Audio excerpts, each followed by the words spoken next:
नमस्कार, Avon news TV में आपका स्वागत है। मैं हूं आपके साथ मेघा। देखते हैं स्पेशल रिपोर्ट में क्या है खास आपके लिए। झज्जर के महाराजा अग्रसेन महाविद्यालय में विश्व संवाद केंद्र की ओर से विश्व के प्रथम पत्रकार माने जाने वाले देवर्षि नारद मुनि की जयंती श्रद्धा और उत्साह से मनाई गई। कार्यक्रम में जिले भर के पत्रकार, छायाकार, शिक्षाविद, समाज सेवियों ने भाग लिया। साथ ही पत्रकारिता के मूल्य, वर्तमान चुनौतियों और भविष्य की दिशा पर चिंता की। कार्यक्रम का शुभारंभ देवर्षि नारद मुनि की प्रतिमा के सामने दीप प्रज्वलित कर हुआ। इसके बाद अतिथियों ने नारद मुनि के चित्र पर पुष्प अर्पित किए। इस अवसर पर राष्ट्रीय स्वयंसेवक संघ के जिला प्रचार प्रमुख दीपक कुमार, डॉक्टर रविंद्र साहू तथा वरिष्ठ IRS अधिकारी मृत्युंजय बंसल विशिष्ट अतिथि के रूप में मौजूद रहे।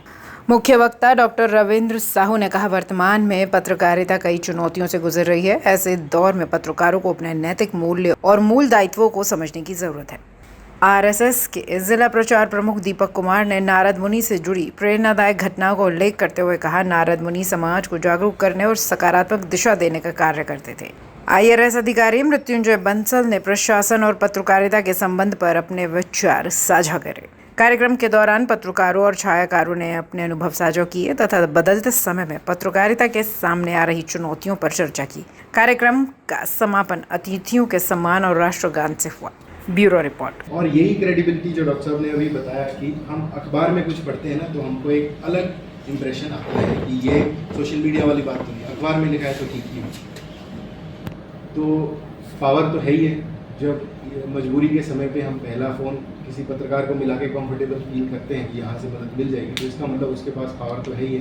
एक नैरेटिव क्रिएट करने की पावर, बात को कैसे पेश करना है इस चीज़ की पावर। लेकिन उसके साथ वो न्यूज़पेपर वाली बात से जो सामने आता है, एक दायित्व भी है जो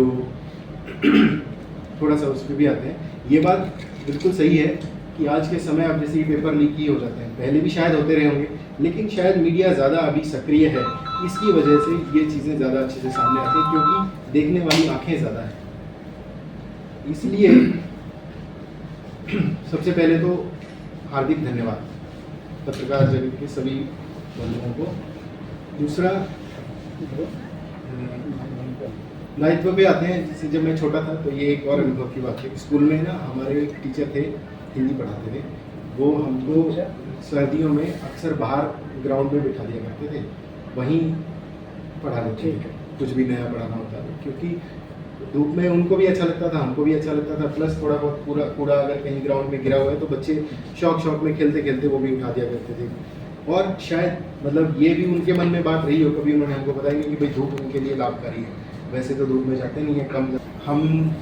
हम एक गणतंत्र में रहते हैं, तो बहुत सारे अलग अलग डिपार्टमेंट्स के, अलग अलग लोगों के, अलग अलग व्यवस्थाओं के अपने अपने दायित्व इसमें हैं, जिसमें प्रशासन का या सरकार का दायित्व है समझ लो कि कानून बनाना और उसको लागू करना। अब उस प्रक्रिया में बहुत सारे लोगों के कुछ ना कुछ शिकायतें रह सकती हैं।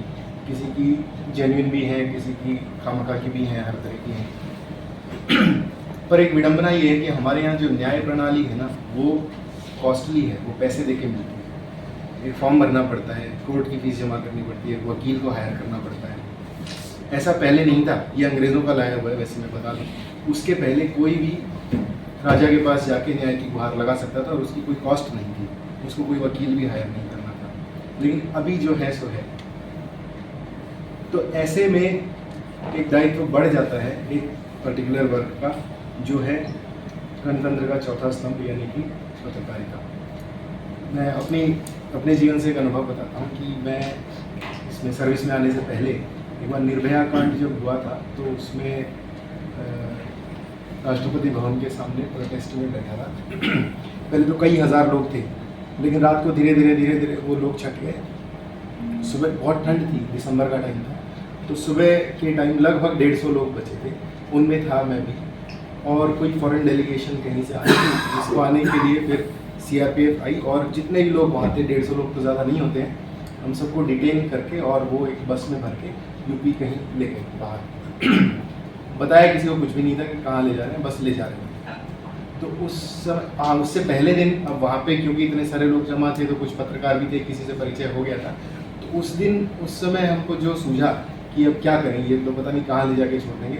तो आज तक के कॉरेस्पॉन्डेंट से पिछले दिन परिचय हुआ था, जिनका नंबर था मेरे पास में। उनसे हमने बात करी इस उम्मीद में कि शायद ये कुछ मदद करेंगे, या बात सामने आएगी तो शायद हो सकता है हमारे साथ कुछ लीनियंसी हो जाए।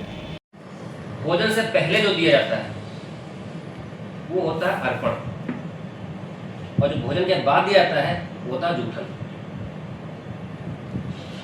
तो जो धन है ना, कभी पैसा सैलरी जो भी है, जब भी कभी घर में आए या कभी हमें ऐसी व्यवस्था मिलता है तो आते ही उसमें से हमें ईश्वर के चरणों में कुछ न कुछ दे देना चाहिए। तो अर्पण करने के बाद क्या बनता है? प्रसाद बनता है, और प्रसाद फ्रूटफुल होता है। लोग क्या करते हैं, सारे खर्चे निकालने के बाद दान का वो सोचते हैं कि बच गया तो इसको दान में दे दो। तो जब बच गया वो क्या जूठन है। अब आप तय करो कि आपको जूठन देना है या अर्पण देना है। तो जब कभी ऐसी निर्णय की व्यवस्थाएं बनती हैं तो हमें सबसे पहले तय करना होता है कि पहली प्रायोरिटी कौन है, और वहाँ पे निर्णय के लिए आपकी संस्कृति, आपकी चैन आपको हमेशा प्रेरित करेगी। तो मेरी शुभकामनाएं हैं कि आद्य पत्रकार महर्षि नारद जी हम सबको प्रेरित करते रहेंगे, और अपने कार्य क्षेत्र में हम ऐसे ही बातें आगे समाज की लाते रहेंगे। इस स्पेशल रिपोर्ट में फिलहाल इतना ही। खबरों के लिए आप देखते रहिए वन न्यूज टीवी। नमस्कार।